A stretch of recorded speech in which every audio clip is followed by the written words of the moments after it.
time say yeah? Okay, so feel free during the poem, not just mine, but anybody else who comes up here, if you like what you're hearing, you can pretend that you're in a Baptist church and respond. You can do that, it's okay. That's what that poem was about. This is a sacred space, right? So, and even though there's alcohol here and people do sex poems and stuff like that, it's still a sacred space, right? Because we're sharing the word, right? In a very physical sense. We are words sharing. All right. I have no idea what the other poem I'm going to do is. All right.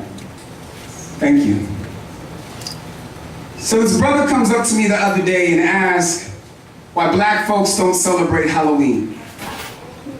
I mean, he said, we do push the obscene, green ruling subcultures to control the sheen of afros or Africans so far from the dream but still sleepwalking, I know.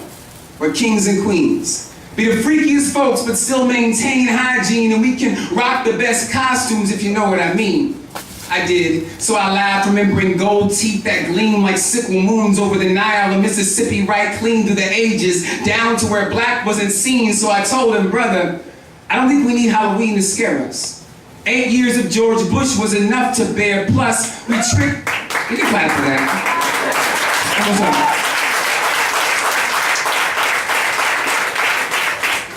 Obama may be terrible, you know, but George Bush was a really scary president to have for 8 years. I really thought he was going to institute some sort of genocidal program. Can I say that about the president? He's not a president anymore. I can say that now. Free speech, that's what's up. He still got Secret Service. I still got 60 seconds? He still has Secret Service. Oh, yeah, he does. Every ex-president still gets their Secret Service. Exactly. I hope that none of George Bush's Secret Service is in this room right now.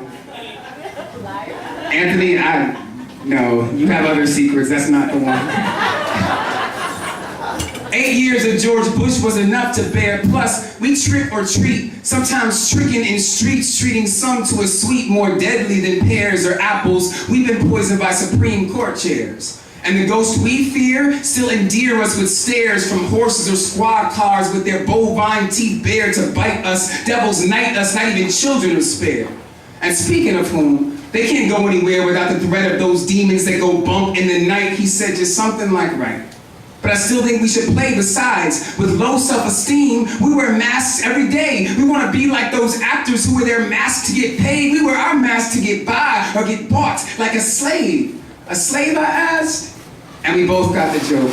Then I thought, okay, maybe we could dress up as nooses, designed to choke off the rates of homicide, at least black on black crime, or the speed of diabetes as it devours our kind. Maybe we could dress up as patches to control nicotine, since lung cancer is exacting a rage so keen it looks like AIDS in Benin, Angola, or Atlanta. We the children of kings, indentured servants, and planters, so maybe we could dress up as cotton to soak up all the blood lost on trips misbegotten, or to stifle the flood that's still killing from Katrina. See, we know who he was, but do we know who we be? Aren't we the because in their declarative statements all hallowed with mud, subject to foul treatment at the hands of the fuzz with the audacity to live? They tried to scare us with death, but we keep on being till there's no being left to have. You should know we are the sainted solution. We could use Halloween to seance revolution, rage against the machine, stop engaging in collusion. Instead of Batman this year, we could be Martin Luther or Malcolm X. No regrets for the tidings we bring, yo.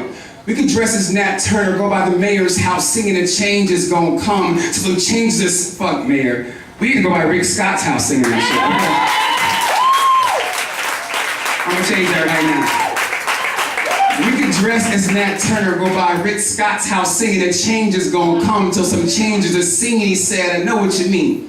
See, if they can dress up as John Smith or Columbus, we should be fine as Toussaint or Frederick Douglass, Ella Baker, Harriet Tubman, shotgun in the weeds, determined to get focused till our minds are freed. We can dress up this nation in a finer creed, call it Black Liberation. Now that's scary indeed. All right, that's the end of my set. I have CDs.